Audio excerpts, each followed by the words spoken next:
College കഴിഞ്ഞപ്പോൾ എന്തായിരുന്നു? College കഴിഞ്ഞിട്ട് ഞാൻ ജോബ് നോക്കിയിട്ട് ബാംഗ്ലൂരിലോട്ട് പോയി. ആ ഒരു സമയത്ത് അതിനു മുമ്പ് ഞാൻ ജസ്റ്റ് ഒരു കമ്പനി സെറ്റപ്പ് ചെയ്യണം എന്നുള്ള ആഗ്രഹം വന്നപ്പോൾ ഒരു കമ്പനിക്ക് പേരൊക്കെ ഇട്ട് ബ്രെയിൻ വേവ് ടെക്നോളജീസ്. ഓക്കെ, അപ്പോൾ അങ്ങനെ ഇട്ടിട്ട് ആ ഒരു കാർഡൊക്കെ അടിച്ചിട്ട് അങ്ങനെ ഉണ്ടായിരുന്നു, ബിസിനസ് കാർഡൊക്കെ അടിച്ചിട്ട് ട്രൈ ചെയ്തിട്ട് ജസ്റ്റ് ഉണ്ടായിരുന്നു. പക്ഷെ പ്രോജക്ട്സ് അങ്ങനെ ഒന്നും ആയിട്ടില്ല. പിന്നെ എൻ്റെ ഒരു ഫ്രണ്ടൊക്കെ ആയിട്ട് ചേർന്ന് നമ്മൾ പ്രൊജക്ടറിലെ രീതിയിലൊക്കെ ട്രൈ ചെയ്യുന്നുണ്ടായിരുന്നു.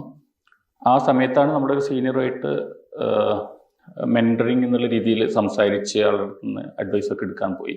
ആ സമയത്ത് ആള് ഓക്കെ എന്നെ നോട്ട് ചെയ്തിട്ടുണ്ടാവും. പിന്നെ ഒരു സമയത്ത് അവരെന്നോട് ചോദിച്ചു, അവരൊരു കമ്പനി സ്റ്റാർട്ട് ചെയ്തിട്ടുണ്ട്, അപ്പോൾ എന്നോട് ചോദിച്ചു പാർട്ണറായിട്ട് ജോയിൻ ചെയ്യുന്നുണ്ട്. ആ സമയത്ത് ഞാൻ യെസ് പറഞ്ഞു, ജോയിൻ ചെയ്തു. അതാണ് ഓഫ് ഐ ടെക്നോളജീസ് എന്നുള്ള കമ്പനിയായിരുന്നു. അപ്പോൾ പിന്നെ ഒരു കുറെ കാലം ഓഫ് ഐ സ്റ്റാർട്ടിങ്ങിൽ നമ്മൾ വെബ്സൈറ്റ് ഡിസൈൻ ആയിരുന്നു.